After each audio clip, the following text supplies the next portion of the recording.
So, it is a summertime Tuesday.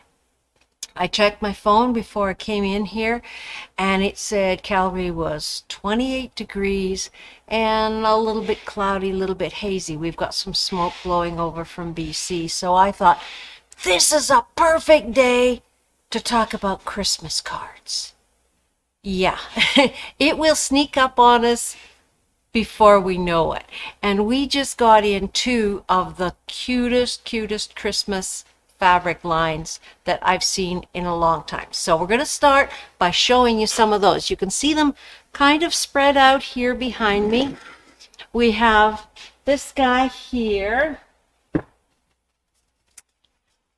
This is what I'm going to be demoing today is this. Isn't this adorable? That. And of course, with the coordinating fabrics, with the puppy dogs, we've got polar bears, we've got one here just with Christmas ornaments on it. And then my new all-time favorite, and yes, I've actually bought some of both of these lines, is this one. The gnomes, like that. Let's fold it out, give you a little bit better picture of that. There we go. And the thing that struck me about both of these particular bolts of these particular lines is how often do we look at something like this and we go, yes, it's adorable, but what am I going to do with it? Because they're not super huge little images on there. So I have for a lot of years now made Christmas cards out of fabric, and a lot of times you can fussy cut them, but if you're not into doing a lot of fussy cutting, something like this that is printed already in squares is the ideal way to start making fabric Christmas cards. It's not hard. I'm going to walk you through a really basic approach, and from there you can make it as elaborate, as fancy, as detailed as you want. You can sew on it, you can paint on them, you can embellish them any way you like. But that's what I see when I see something like this with these squares already marked off on the fabric. My brain just goes, yeah, let's make Christmas cards. So let's show you the basic principles. You're going to start with, obviously, some cardstock. This is just basic cardstock that you can pick up at a craft store or it's a office supply store, depending on whether you want fancy papers or colored papers. It's pretty basic.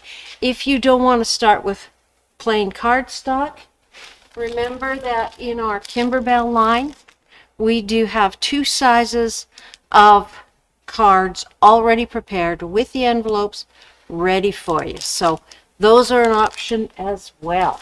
But some images just call for a larger card. So you're going to start with a piece of cardstock.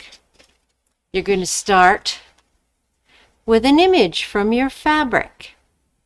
And then you're going to back that image with fusible web. I've got mine already ironed on to the back of my fabric. And my personal favorite is Heat and Bond. It's just what I've always used, and I've never had a problem with it. I think what I like about it is it sticks well, and it's not that hard to get the paper off the back. But whatever fusible web you like to use, you're going to iron that to the back of your fabric, and you're ready to go. But before I actually start fusing this guy down, I'm going to do a little planning and a little preparation. So we'll switch camera feeds. So I would take my piece of cardstock like this, and I would take odds and ends of ribbon. I would take maybe bigger pieces, contrasting pieces, smaller pieces, and just sort of play around a little bit to see how I wanted to arrange the parts onto my cardstock. And I save all kinds of little guys. I save those guys. Those were done with a punch. If you ever get into this, you will end up, as I have, with drawers full of goodies. All kinds of little punches, stamps. I didn't bring my stamps today. So the first thing you do, you get your pieces and you decide on your design. So it's not hard. You have kind of fun. You punch an edge and you say, yeah, I don't like that. But remember, it's only paper. It doesn't matter. We're just playing. So I've already got mine kind of sort of sorted out. And I'm going to use a couple pieces like this of the red cardstock as a contrast. Now I could have taken this, I want to turn them right side up, and I could have decided to fussy cut around these little guys, but that does make it a little more challenging, and I think I like this background. I love those little stars on there. So I think I'm going to use him just the way he is. And I used my rotary cutter and my ruler to give it a nice square edge. So I am going to show you how I have set this out. I set that out like that. You have to think in terms of layers. So I started with something like that. Let's turn the guy around so you can see him. And that was pretty good, but it needed a little pizzazz. So I went upstairs and I raided Dawn's ribbon bin for a little strip of green ribbon. And I think something like that. I tried putting the ribbon underneath there, but hey, that hurts the eyes. Red and green, complementary colors. So I think I'm going to use them like that. We can use a slightly smaller piece. Line him up right about there. And we're going to take another piece down here. So visually, I like to get everything lined up before I begin sticking anything down. I think that looks pretty good. So, take off my top layer. Take off my second layer. And I'm going to start with my pieces of ribbon. So I can stick those down in a couple of different ways, but I'm going to use good old glue. I have two basic things that I like to use when I'm sticking stuff down. And I will often start with a glue stick, especially for paper. Or if I want something even faster, I just have a roll of very narrow two-sided tape. So for the ribbon, I think the glue is going to work the best. I'm going to use a wee scrap here. Let's see what kind of paper we'll use. We'll use one of these. Just going to use some scrap paper and turn my ribbon over on it so that I can put the glue nice and firm on. Ew, I think my glue's getting a little old. Well, it's almost back to school time, isn't it? Take a quick measurement right about there and stick that down. The thing with glue, it's not quite as precise as the two-sided tape. I'm going to give that a little snip with my scissors right there. Take the second piece, put it upside down on my scrap of paper here. Give it a good coat. Woo, stretchy glue. Yes, this glue stick has definitely seen better days. There we are.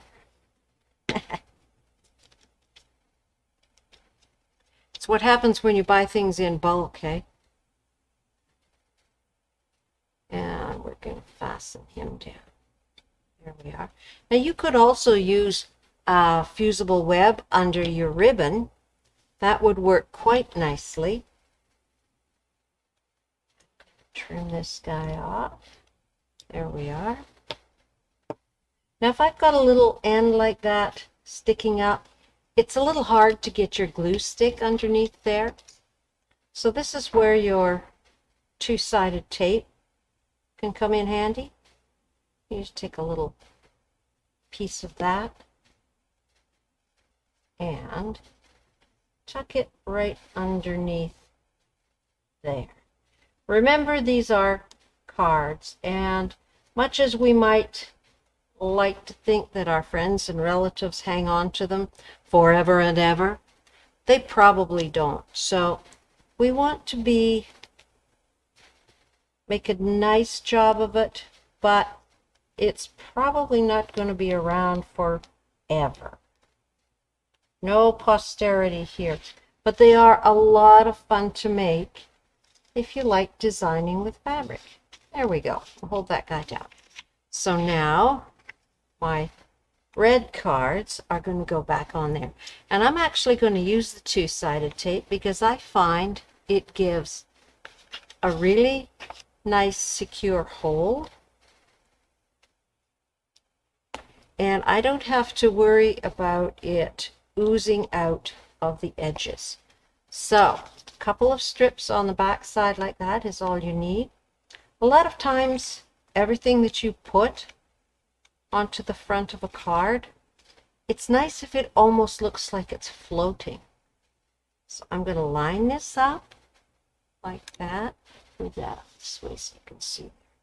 So you can see I've kind of aligned it so I have a little bit of an edge around there.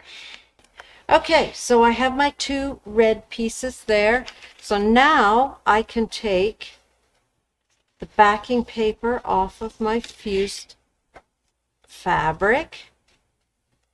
And of course I love fussy cutting, so a lot of my cards are fussy cut. Now make sure I'm opening this the right way because I'm kind of working upside down, and I can set that right there. And I have my iron heated up. I've just got one of those little travel irons here, and just fuse that fabric down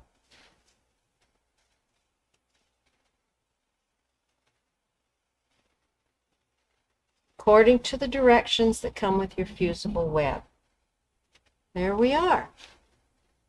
So that could be done. Or we can carry on from there to do even more embellishing. Let me show you some ideas that I have used in the past. I used my little travel iron. It works really, really well for fusing things. But when I'm card making, quite often what I'm fusing down, like if I wanted to fuse that ribbon down, that big iron just might have been too much. And of course, you don't want to use steam. I love the little Clover mini iron for card making. It gets into all those little corners. If you've missed a piece, you can tuck a little bit of extra fusible in there and iron it down with this. This is almost essential. I even use this, because who doesn't love cards with bling, to iron on the hot fix crystals that we sell. So this, I like this one. This one's called Light Siam, so it's kind of a red with a little bit of gold over it. So you can embellish your cards with hot fix crystals, and I often use my good old Clover iron to hold them on. Of course, also in the Kimberbell line, lovely little packages of ribbons. This one's got some baubles and some fringe on it that would make great little embellishments to cards. Of course, there's always buttons. Buttons and beads and bows can be added to your cards. If you're going to add a lot of embellishment to your cards like that, just remember that they probably don't go through the mail really well. You don't want them getting brushed off or knocked off as they go through the machinery. So maybe save some of that sort of stuff for the cards that you're going to hand deliver, like people at work. You know, I hand deliver my cards here. You can use, these are the Kimberbell watercolor pencils, so you can add embellishments to your cards with those. Give it a little brush with that and give a softer look. That would go particularly nicely if you're working with these little gnome guys. I didn't bring any markers in, but what I would most often do once I got the card to this point is I would start putting little, Anne calls it pen stitching, little dashes and dots around the edge, and it's amazing how that finishes off the card. So we've got, let's say, the front of our card pretty much done, but we don't want to forget about the inside of the card. So this happens to be a light color cardstock that I used. It's not going to be a problem to write a greeting on there. So it doesn't really need a space for that. If I had chosen to use a red cardstock, that might have been a little harder to write on. So then I would take a piece of cream or white and put a little area on there that's going to show up some greetings. There we go. So we've got a cream colored cardstock. So when it comes to the greetings that you are going to put inside, let's get that hot. I was pretty sure that guy was hot. We're going to give it another little press because we don't want to lose him. That's better. And yes, it's okay if you have paper or ribbon underneath that you've already used a glue stick on. You can still press over top of that, because even if that releases the glue a little bit, what you're fusing on top is going to help hold it down. So not a big problem. So now I've got the front of my card mostly done. I might put a few sparkles on there. I'm going to work on the inside. So we don't want to forget about the inside. We can add pieces of card. We can add, where'd they go? Put a couple of snowflakes on there from the punch, like that, if we want. And maybe a little green bow would be pretty.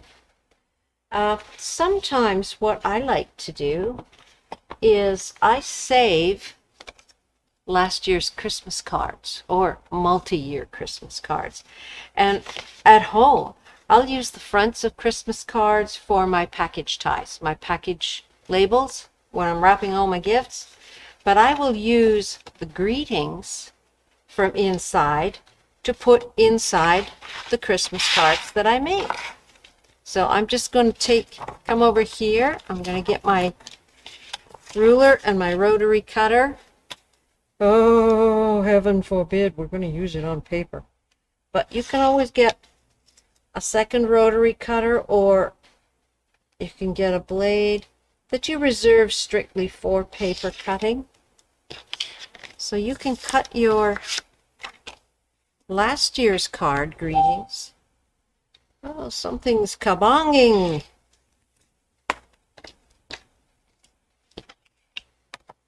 And I see Adrian is joining us. We watched the new products this morning, Adrian. Looks like fun. So there is my greetings. And again, I could punch a fancy edge. I could cut that with my pinking shears or with a ripply rotary cutter blade. But I think what I'm going to do, because I like that, and I like that on the red, that's kind of nice. I'm going to cut a piece of red cardstock.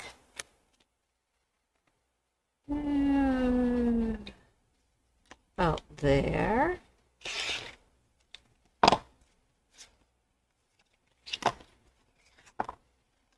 So now I have the inside of my card This is the same width, and I don't know if I really want it the same width, so I'm going to trim a little off.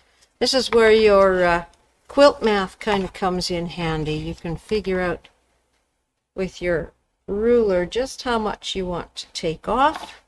I like about 1/4 of an inch reveal. There we go. So I can mount that right there. And I'm going to use my tape because I don't trust my glue stick. I think I'm going to have to replenish that before I do too many of these. That two-sided tape is just so easy to use. Makes a bit of a mess with all the strings lying around. Here we are. I'll just peel this off and line that up nicely right there. We'll just repeat the process here.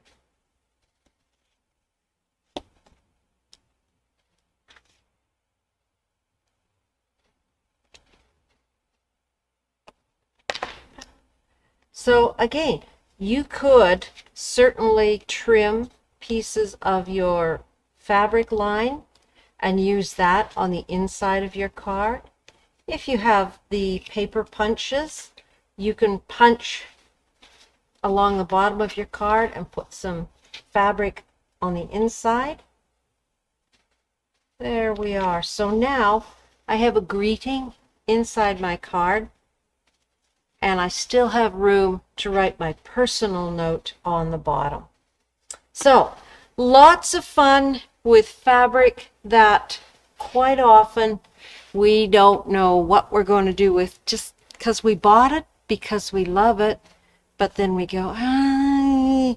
My other go-to is to make a tablecloth, and I will often do that out of gorgeous fabric.